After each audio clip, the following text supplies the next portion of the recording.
we have to really hold everyone accountable. And this is a problem that doesn't just stay in one country. That's the thing, is it goes everywhere. And it's a challenge to move things along.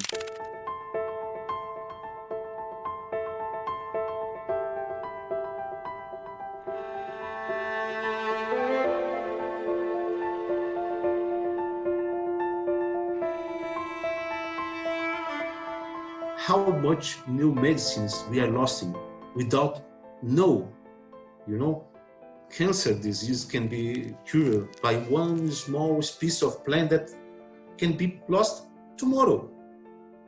The COVID can be cured by a molecule of a frog that we will lose tomorrow because we not stop the deforestation, stop the killing of the forest, and we will not ever know what happened.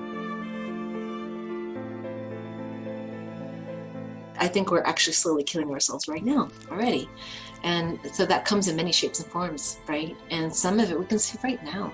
So the wildfires in California that are out of control, previous years in Australia, I mean, we have a lot of folks who are convincingly showing that climate change is driving a lot of that. So, I mean, that's pretty apocalyptic, actually, I find. Also hurricanes, we have a tremendously active hurricane season this year, right? And that too has been attributed to climate change. And that has devastating overnight impacts on many people. But then if we look at slower processes, cancer is another one of them. What we're doing basically by substituting nature for synthetics and artificial products, substances, etc., is probably contributing to our overall cancer burden too. And that is slowly killing us, most certainly.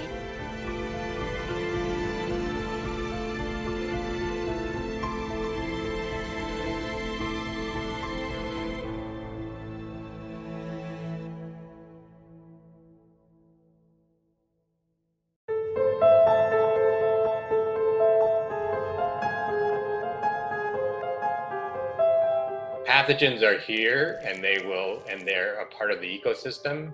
They've always been part of the ecosystem, and they always will be part of the ecosystem. What we have to learn is how to minimize the disease burden of those. Part of it is keeping a healthy ecosystem, and deforestation, climate change has a lot to do with that. Part of it has to do with having a healthy social infrastructure and be able to be resilient to these changes. What gives me hope is that knowing, seeing that people are connecting those dots, and we no longer have to do that. The thing that's really important is that people are empowered to hold corporations and governments accountable for this, and for what's happening. And I mean, I think people more and more will become apparent, like we're going to stop deforestation one way or another. We may run out of forests, we might not be around to cut down forests more, but we can also make the decision to end deforestation on our own. More people in the world are dying from too much food than too little food. And, red meat is I'm not trying to suggest that it is the predominant force in the obesity epidemic in the United States. But many foods that are produced with red meat are shockingly unhealthy. And there are healthier, there's no question there's healthier red meat, which has less saturated fat. And but the vast majority of what we're eating in this country is ground beef that has 7 or often much more higher content of saturated fat in it. And then there's processing that probably makes it even less healthy. So, getting red meat, less red meat in the American diet would be good for all kinds of outcomes. It's hard to do that because there's a very powerful red meat lobby in the United States, and that people really enjoy eating it.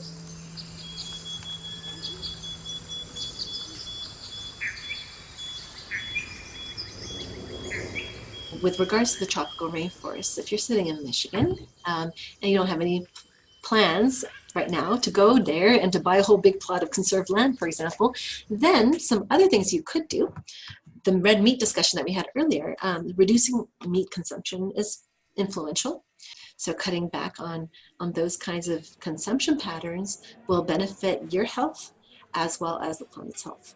That's definitely the case. It's make pressure in your own government to ask for Brazil, to ask the Brazilian government, the congressmen, the senator house, the president, whatever, to stop what are happening in the Amazon, stop the killing of the Amazon, stop the killing of the people in the Amazon, that defend the Amazon.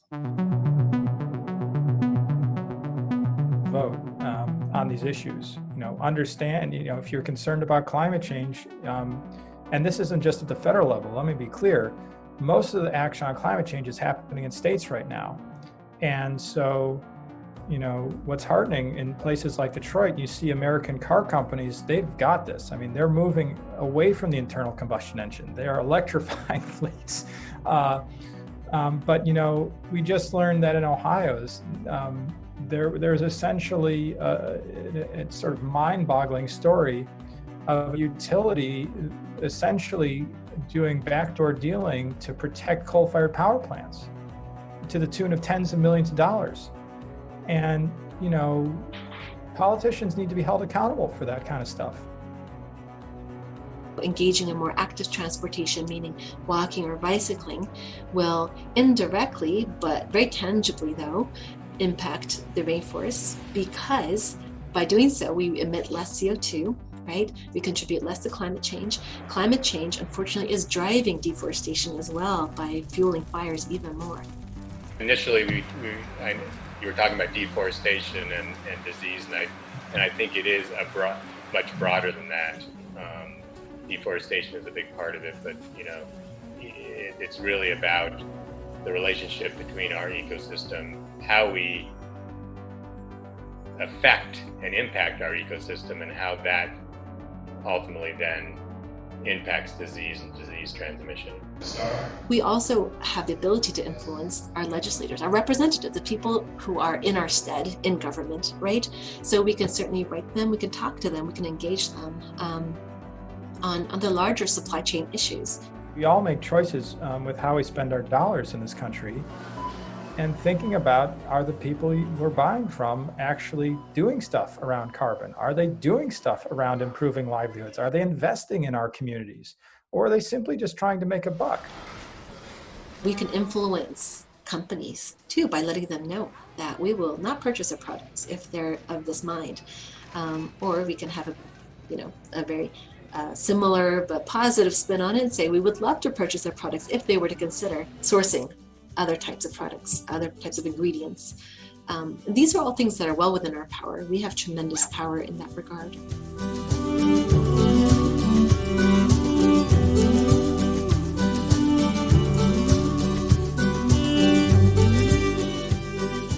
Going to have global warming. We know that we're going to have 1.5, at least 1.5 degrees Celsius of warming in the best case scenario. The issue is whether or not we are going to have, there's scales of how much the climate will be disrupted. And the more it's disrupted, the more costly it will be, the more people who are at risk, and the harder it is to accommodate that. So it is a triage situation, but there is scenarios that are better than others, and that's really what we're looking for right now, is the best case scenario.